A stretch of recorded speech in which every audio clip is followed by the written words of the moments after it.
Welcome back everyone. In the previous video we have already studied about the physical quantities and about the value and the units. In this video we are going to study about the scalar and vectors. Now what are these scalar and vectors? See, all the physical quantities like length, distance, displacement, velocity, speed, time, temperature, mass, weight, these all physical quantities which are existing have been divided into two categories. They are put into scalars or vectors depending upon their properties, right? Their characteristics. Now, there are few physical quantities which have been put under the category of scalars, whereas there are certain physical quantities which are put under the category of vectors. So first let us understand what do we mean by scalars and vectors. This scalars and vectors topic is very important. It is needed for you to study till your 10th standard at least. Yes, this concept is a basic of your physics of 9th and 10th standard. So please understand this scalar and vector very nicely. Now pay attention.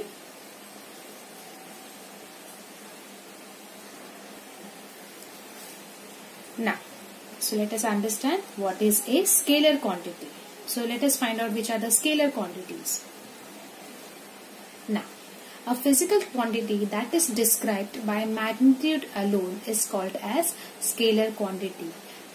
This means that out of all the physical quantities, whichever quantity can be described only by magnitude, means if you tell 25 kilometer, that is enough for you to describe the physical quantity. So such physical quantities are called as scalar quantity. We'll study this very nicely with looking at the examples. Okay. Now the first one. The first example of a physical scalar quantity is the length. Length is called as a scalar quantity. Now why? See, to describe a length of any object, we don't need direction. Length will be length whichever direction it might be. Yes, now this pencil is going to be 6 inches in whatever direction it is. Yes, so direction does not play any role here in this case. So such quantities like length are called as scalar quantities. Then temperature. Now to describe a temperature, I don't need any direction. Yes, like if I say 99.8, it is 99.8. Yes, the temperature. The only number tells us about the temperature. Yes. Then next,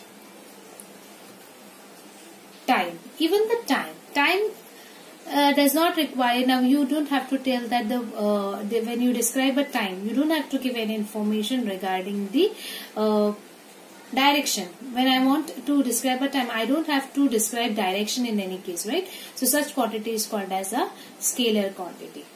Okay. Then next, mass. Here children, I have put mass and weight together here, but weight is not a scalar quantity. Only mass is the scalar quantity. Now what do I mean by mass, children? Mass is the amount of matter that is there in any object. Okay. Now in detail we are going to study about mass and weight in the higher classes. Most of the times we get confused between the mass and weight. But mass and weight are almost similar, but they are also different. Mass is a scalar quantity. It is the amount of matter that is there in the object. Like for example, the first one, it's 1 kg. Whereas the other one is 10 kg and the third one is 200 kg. This mass will be same wherever you place it. Maybe you are on the equator, maybe you are on the poles, or wherever you are, on the sea, in the ocean. But the mass of this object, wherever you place it, it is going to be the same. But the weight of the object can change. Yes, we will study about the weight later. But mass is a scalar quantity. So, what are the scalar quantities? The scalar quantities are those quantities which can be described only by magnitude, like time, which does not need any direction, temperature, which does not need any direction, length. Okay, if I go to any shop to buy a cloth, I'll say give me 5 meters of cloth. I don't have to give him direction. When I tell the shopkeeper about 5 meters, he understands. Okay, that length is understood. Yes, so these are all called as the scalar quantities. Now, what is a vector quantity? Now, vector quantity is little bit different than the scalar quantity because a physical quantity that is described by magnitude and direction. See, the quantity that is expressed completely only when the magnitude and direction both are given. So if I want to, if there are certain quantities for which I need both magnitude as well as direction, okay, then only I can talk about that quantity. So such quantities are called as the vector quantities. The examples for this are displacement, velocity, and etc. I'll give you certain examples for it later. But before, right now, what is more important for you to remember, that the magnitude and direction both is important for the vector quantity. Now let us look at the examples here.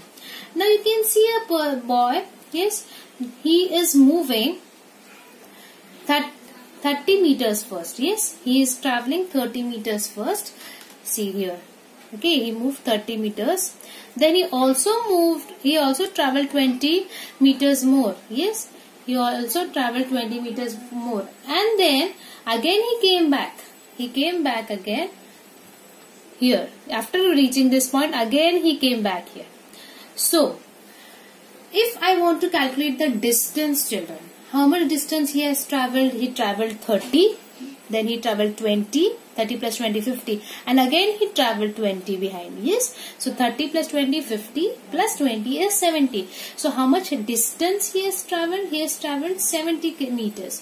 But what about the displacement? Displacement is the difference between the initial position and the final position. Like for example, if you are running a race in circle, okay, and if you start from a particular point and you complete the race and you reach at the same point, yes, in that case your displacement will be 0. In this case, what is the displacement? That in this case the displacement is, see, he moved this much but he came back here. So displacement is the difference between the first and the last position of his. Whatever he did in between, we don't, it doesn't matter to us, right? So displacement means what is important? The difference between the first and the last. So here according to us the displacement was 30 meters, right? But this is a vector quantity because it changes according to the direction. Yes, it changes according to the direction, and therefore displacement is called as the vector quantity. Next example, a force. Now you can see a person pulling a pumpkin, yes, in a trolley. He is pulling it. So he is applying a force on it, right? And he is pulling it in a particular direction. That is, see, it is very important when we describe a force, the direction is very important, yes, because if he applies a force in the opposite direction, okay, or from this direction or from behind, it will change the activity, right? So force can be described, when you are describing a force, the direction is very, very important. So such quantities are called as vector quantities. Then weight of an object. I told you that mass is a scalar quantity in the previous one, and here I'll say that weight is a vector quantity. Why? Weight changes according to the direction. This is very important. Weight of our body is nothing but the gravitational force of the earth that is acting on our body. Okay, so that will change according to the position of our body. Okay, now let us see most of the times over the moon. Okay, we'll come to this topic later over what happens on the moon and on the earth. But right now just look, the direction is very important. Now a person is holding the book in his hand, yes, so he is applying force in the upward direction, but the book is applying the force in the downward direction. Why? Because of the gravitational force. So to describe a weight, again the direction is very, very important. And velocity. Velocity is similar to speed, but it is slightly different. Velocity is the vector quantity because it has direction. Now a rocket, if you see at launch, the space shuttle has both speed and direction. We set a rocket in a particular direction, right? We just don't give the information about the speed. So that is why it has got the speed also and it has got direction also. That is why it is called as velocity. So velocity is what? See, if I am saying that I am moving by a car for 10 kilometers, about 10 kilometers I am going to travel. So that is the speed. Okay, that is the distance I am going to travel, and I am saying that I am going to travel for 10 kilometers per hour. Means in 1 hour I am going to cover 10 kilometers. So that is the speed. But if I say I am traveling 10 kilometers per hour in east, okay, so there I am talking about the direction also. So that time your speed becomes the velocity. So here the velocity requires both magnitude and direction. Now scalars and vector examples we are going to study together. Now physical quantities have been divided into two categories, scalar and vector. Scalar has magnitude only and vector has magnitude and direction. Okay. Now next, let us see the examples. We'll see examples of scalars and vector together. Now look at the object. The object is 1 kg. Yes. Now this 1 kg has object will be 1 kg on moon also. The mass of the object will be 1 kg on the earth as well as on the moon. But its weight will be different. Why, children? Because the earth has a gravitational force because of which we have a certain weight.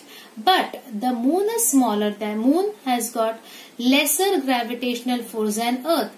Since it has got less gravitational force than earth, the weight also becomes less there. But does that mean that the object is becoming small? No, the object is same. This 1 kg object will be same on the moon also. Yes, but its weight will not decrease. Its weight will differ. Why? Because the gravitational force on earth was different and on the moon the gravitational force is different. And that is why weight will be different but mass will be same. I hope you all have understood the difference between mass and weight. Yes, this is the next topic that we are going to study, mass and weight. But right now you need to understand what is mass and weight. So mass remains the same. So whenever I am taking a 1 kg object on the earth, when I take it on the moon, it is the same object. So its mass is same. But it will weigh different. When we measure it, the weight will be different. And that will be because of the gravitational force. So suppose a man, he is weighing, suppose say, he is 36 kg here. Okay. So normally it happens that on the moon, we weigh 1/6 of our weight. So for example, if I weigh 60 kgs on the earth, when I'll go on the moon, I'll weigh only 10 kgs. Okay, so that is the difference between the scale weight on the surface of the earth and on the surface of the moon. Now velocity and speed, they are somewhat similar. You can see the car traveling. Yes. Now, if you look at the first figure, you have car traveling at 25 meters per second. So that is just meter, means in 1 second it is covering a distance of 25 meters. So that gives us a speed. Okay. But what is a velocity? Velocity is the vector quantity because it gives us the position. See, normally vector quantities gives us the idea about the position of any objects also. Whereas scalar quantities don't tell us about the position of its object. Right. So when I will say that I am traveling 25 meters, okay, towards the north, then that is the velocity. Whereas when I am saying only that I am traveling only 25 meters per second, then that is only the speed. So here when we are talking about the direction north here, so this becomes the vector quantity and speed becomes the scalar quantity. And distance and displacement, this I have already explained it to you in the earlier example of that boy. Here, what happens? What is the distance and displacement, children? Distance is a scalar quantity. Why? Because suppose if I move from A to position B, I take this route. Okay. And I cover a particular distance. But not necessarily. I'll cover B like this also. I can cover B like this also. I can cover B this. So I can take whatever route I want to reach distance B, to reach place B. Yes, in that case my distance is going to change. Yes, distance will change, but it will depending upon the direction. So suppose this distance is what? Distance is just a number. like for example, I traveled from A to B and the distance was say 100 kilometers. Okay, so that is just a distance. But displacement was what? Displacement is, see, this, he has moved this much, he has covered this much road, right? But what is the difference between the first and the last position of his? He was here and at the end he is here. So that is his displacement. Even though he has covered 100 kilometers by this route, but actual distance between his starting and ending point may be less, maybe 70 meters, right? So that is a displacement. By what position he got displaced. Okay, so this is distance, which is a scalar quantity, and displacement is a vector quantity because it will be dependent on the direction. Yes. Okay, so these are the, we will study about scalars and vectors in higher classes also. Okay, as of now we need to understand these things. Thank you.